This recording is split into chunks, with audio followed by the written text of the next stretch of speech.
بعد أعوذ بالله من الشيطان الرجيم بسم الله الرحمن الرحيم وعلم آدم الأسماء كلها ثم عرضهم على الملائكة فقال أنبئوني بأسماء هؤلاء إن كنتم صادقين صدق الله العظيم. حضرات محترم، آج کے نشست کے دوران حضرات در سے قرآن سماعت کریں گے. سورہ بقرہ ہے اور سورہ بقرہ کی آیت نمبر 31 ہے.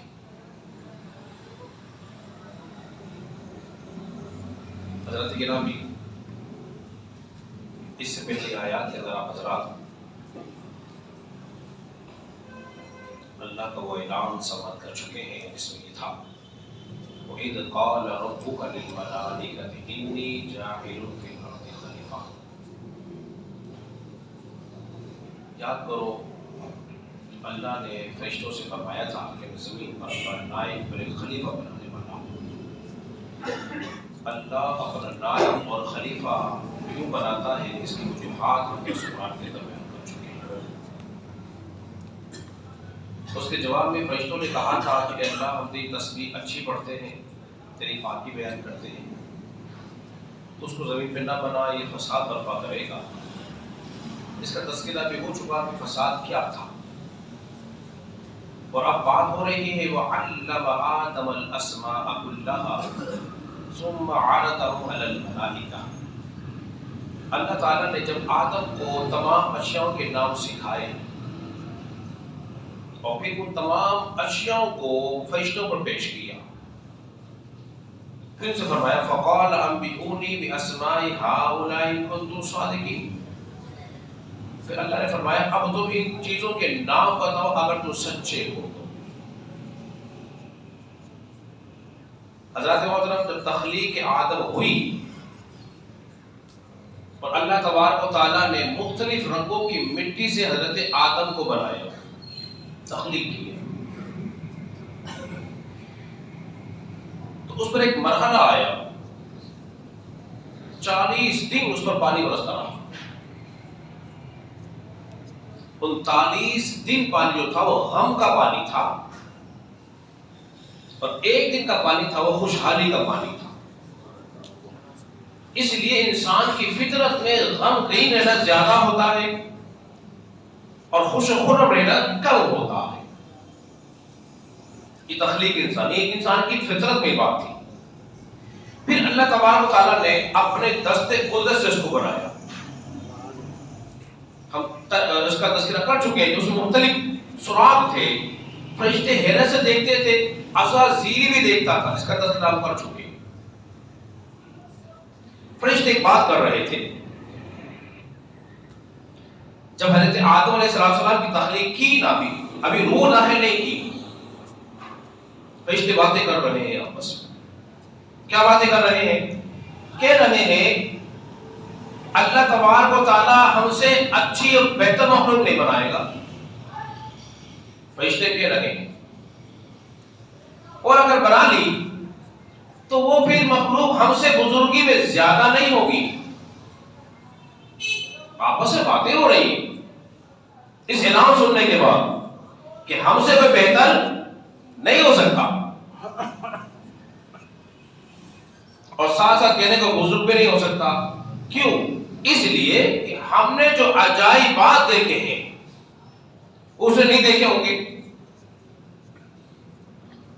یہ باتیں ہو رہی. اس بات کو تفسیر مہری نے لکھا.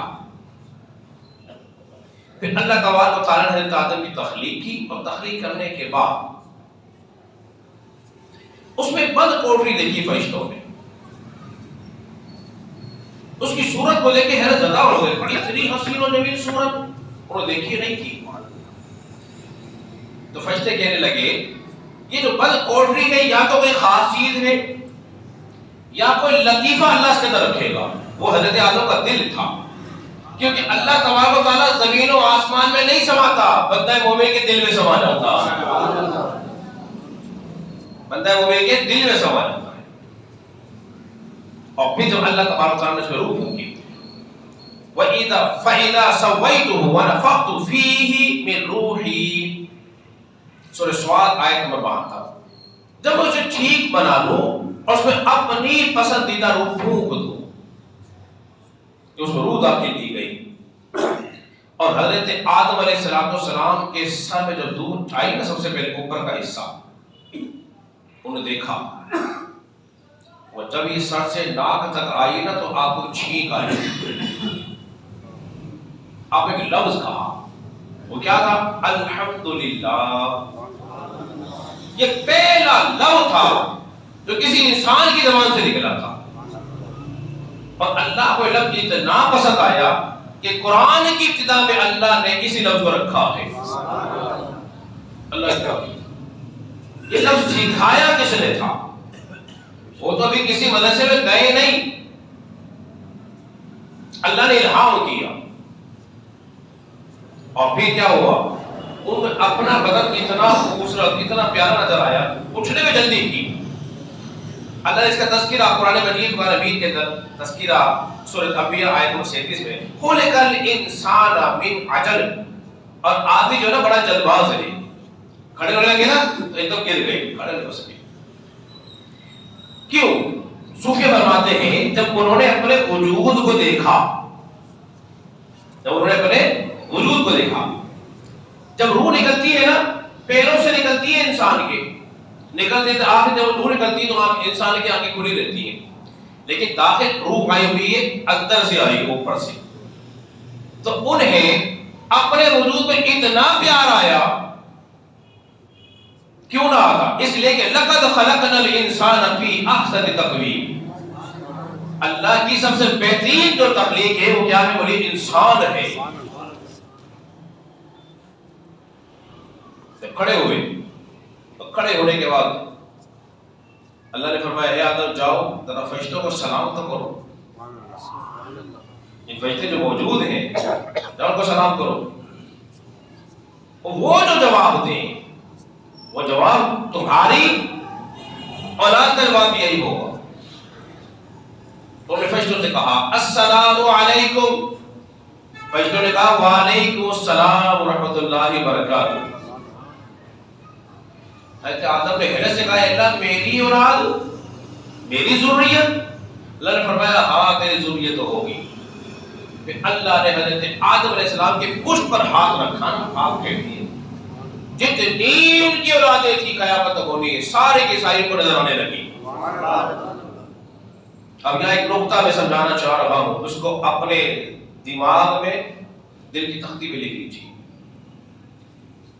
جو نبی اپنی ساری اولاد کو دیکھ لے کتنی شان والا ہوگا؟ تو جس نبی کو اللہ نے ساری اولاد دکھا دی ہے وہ نبی شان والا ہے، پھر وہ نبی کتنی شان والا ہوگا جس کو ساری امت دکھا دی ہوگی؟ وہ آپ کا میرا وہ نبی ہے، حضرت محمد مصطفیٰ صلی اللہ علیہ وسلم کی ذات ہے۔ اب وہ جو فرشتے کہہ رہے تھے ہم سے افضل نہیں ہو سکتا، ہم نے عجائب بات دیکھے ہیں، اب ان کو فضیلت دی گئی ہے، کس کو؟ حضرت آدم کو۔ حضرت آدم نے کسی مدرسے میں نہیں پڑھا، کسی کی شاگرد میں نہیں آئے، وہ جانتے کتنی زبانیں جانتے تھے؟ 7 لاکھ زبانیں حضرت آدم علیہ السلام جانتے تھے، 7 لاکھ زبانیں، اور ان کو 1000 پیشوں پر بڑی مہارت حاصل تھی۔ اللہ نے کیا فرمایا تھا؟ میں زمین کا خلیفہ بنانے والا ہوں، زمین کا۔ اگر تخلیق کہا ہو یہ ان کی، بولیے آسمان۔ اور میں وہ بھی بتا چکا ہوں جب زمین سے مٹی لی تو زمین کہہ رہی تھی جا تو رہی ہے، آئے یہاں، آئے یہاں۔ اس لیے انسان جو ہے مرنے کے بعد ان کی قبریں آسمانوں پر نہیں ہوتی ہیں، کہاں ہوتی ہے؟ بولیے زمین پر ہوتی ہے۔ منہا خلقناکم، ہم نے مٹی سے بنایا ہے، وفیہا نعیدکم، اسی میں ملائیں گے، ونخرجکم تارۃ اخری، اسی سے اٹھائیں گے۔ یہ وہ دعا ہے جو قبر میں مٹی ڈال کے پڑھی جاتی ہے، لیکن بہت کم لوگوں کو یہ دعا یاد ہوتی ہوگی، بس وہ فرضی طور پہ اس کو ایک دم جان چھوڑی. اب انسان کی حقیقت بتا دی. انسان گھمنڈ نہ کر, تو غرور نہ کر. دیکھ تو خاک سے ملا ہے, خاک سے بنا ہے, خاک کو ملا دیا جائے گا. تو پھر اللہ تبارک و تعالیٰ نے حضرت آدم کو بنایا. فضل کیسے دی بولی؟ علم سے. کسے علم؟ فضل دی علم سے. تو فرشتے جو تھے وہ عابد تھے, لیکن حضرت آدم علیہ السلام عابد نہیں تھے بلکہ عالم تھے, عالم تھے. نبی پاک صلی اللہ علیہ وسلم نے حضرت ابو ذر سے فرمایا, ابو ذر تیرا 1000 نوافل پڑھنا ایک طرف, اور علم دین کی صحبت میں بیٹھنا, کوئی قرآن کی ایک آیت سیکھنا ایک طرف ہے. آپ جو علم دین سیکھ رہے ہو, بیٹھے ہو دوست قرآن کی اور یہ نوافلوں سے افضل ہے. لہذا اس محفل کو ضائع نہیں کیا کرو. دوسرا یہ کہ عابد کو اپنی عبادت سے فائدہ ہوتا ہے, کسی دوسرے کو فائدہ بولے نہیں ہوتا. آپ نوافل پڑھتے رہیں, اس سے مجھے کیا فائدہ ہے جی؟ لیکن علم سے مجھے بھی فائدہ ہے, آپ کو بھی فائدہ ہوگا. لیکن یہ نہ سمجھنا کہ عبادت کا فائدہ نہیں ہوتا. اگر کوئی عبادت کر کے اس کا ثواب کسی اور کو پہنچا دے تو اس کا بھی فائدہ ہوتا ہے. بتائی بات آپ کی. آخری بات کر کے میں گفتگو ختم کرتا ہوں.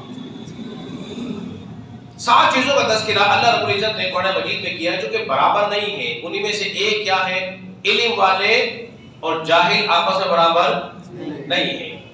آخری بات ہو گیا. حضرت سلیمان علیہ السلام کو اللہ نے اختیار دیا کہ ہمارے نبی سلیمان علیہ السلام سلطنت لے لو, بادشاہ لے لو, مال و دولت لے لو, یا چاہے تو علم لے لو, کوئی ایک چیز ان میں سے لے لو. بادشاہت, سلطنت, مال و دولت, اور ایک کیا رکھا؟ علم رکھا. اور آپ ان میں ہوتے تو بادشاہ نہیں مانگتے. فطرت انسان کی حیثیت انہوں نے کہا اے اللہ مجھے علم دے دے. کس کا انتخاب کیا؟ علم کا. جب علم کا انتخاب کیا اللہ نے فرمایا کہ ہمارے نبی سلیمان تم نے علم کا انتخاب کیا ہے, جاؤ اس کی برکت سے ہم نے تمہیں سلطنت بھی عطا فرما دی ہے. علم خرچ کرنے سے بڑھتا ہے, کم نہیں ہوتا. اور یہ دولت خرچ کرنے سے بولیے کم ہوتی ہے.